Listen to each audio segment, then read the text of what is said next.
ଆପଣମାନେ ଯଦି ୟୋଗାରେ ଡିପ୍ଲୋମା କରିବା ପାଇଁ ଚାହୁଁଛନ୍ତି ତେବେ ଆପଣମାନଙ୍କୁ ଗୋଟିଏ ଏଣ୍ଟ୍ରାନ୍ସ ଟେଷ୍ଟ ଦେବାକୁ ପଡ଼ିଥାଏ। ଆଜି ଆମେ ଏହି ଭିଡ଼ିଓରେ 2024 ମସିହାରେ ହୋଇଥିବା ୟୋଗାର ଏଣ୍ଟ୍ରାନ୍ସ ଟେଷ୍ଟରେ ଥିବା କ୍ୱେଶ୍ଚନ୍ ଗୁଡ଼ିକ ଆଲୋଚନା କରିବା।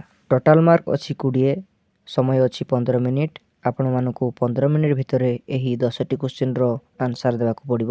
ପ୍ରଥମ କ୍ୱେଶ୍ଚନ୍ଟି ଦେଇଛି, ଆନ୍ତର୍ଜାତିକ ଯୋଗ ଦିବସ କେବେ ପାଳନ କରାଯାଏ? ଆନ୍ସର ହେବ ଜୁନ୍ 21 ତାରିଖ।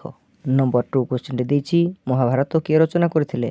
ଆନ୍ସର ହେବ ଋଷି ବ୍ୟାସଦେବ। ନମ୍ବର 3 କ୍ୱେଶ୍ଚନ୍ଟି ଦେଇଛି, ଶ୍ରୀମତୀ ଦ୍ରୌପଦୀ ମୁର୍ମୁ ଭାରତର କେତେତମ ରାଷ୍ଟ୍ରପତି ଭାବେ ନିଯୁକ୍ତି ହେଲେ? ଆନ୍ସର ହେବ 15ତମ।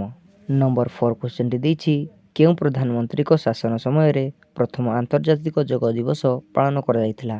ଆନ୍ସର ହେବ ନରେନ୍ଦ୍ର ଦାମୋଦର ଦାସ ମୋଦି। ନମ୍ବର 5ଟି ଦେଇଛି, ଚେଞ୍ଜ ଦି ଭଏସ୍।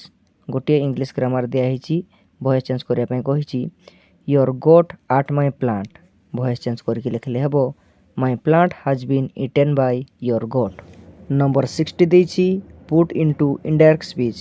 ଗୋଟେ ସେଣ୍ଟେନ୍ସ ଦିଆହେଇଛି ଡାଇରେକ୍ଟ ସ୍ପିଚ୍ରେ ଅଛି, ତାକୁ ଆମେ ଇନଡାଇରେକ୍ଟ ସ୍ପିଚ୍ରେ ଲେଖିବା। Gupta says I am a people. Indirect ସ୍ପିଚ୍ରେ ଚେଞ୍ଜ କରିକି ଲେଖିଲେ ହେବ Gupta said that he is a people. Number 7ଟି ଦେଇଛି, ଜଣେ ପ୍ରାପ୍ତବୟସ୍କ ମଣିଷ ଶରୀରରେ ମୋଟ କେତେ ଖଣ୍ଡ ହାଡ଼ ଥାଏ? ଆନ୍ସର ହେବ 206 ଖଣ୍ଡ। ନମ୍ବର 8ଟି ଦେଇଛି, ଆଦିଯୋଗୀ କିଏ? ଆନ୍ସର ହେବ ମହାଦେବ ଶିବ। ନମ୍ବର 9ଟି ଦେଇଛି, WHOର ପୁରା ନାମ କ'ଣ? ଆନ୍ସର ହେବ ୱାର୍ଲଡ ହେଲ୍ଥ ଅର୍ଗାନାଇଜେସନ୍। ନମ୍ବର 10ଟି ଦେଇଛି, ଆପଣ କାହିଁକି ଯୋଗ ପାଠ୍ୟକ୍ରମରେ ନାମ ଲେଖାଇବାକୁ ଇଚ୍ଛୁକ? ସଂକ୍ଷେପରେ ଲେଖନ୍ତୁ।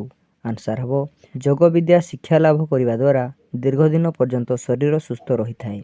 ମୁଁ ଯୋଗ ବିଦ୍ୟା ଶିକ୍ଷା ଲାଭ କରି ଅନ୍ୟମାନଙ୍କୁ ମଧ୍ୟ ଯୋଗ କରିବା ପାଇଁ ପ୍ରବର୍ତ୍ତାଇବି ଏବଂ ଭବିଷ୍ୟତରେ ଜଣେ ଭଲ ଯୋଗଗୁରୁ ହେବାର ଆଶା ରଖିଛି।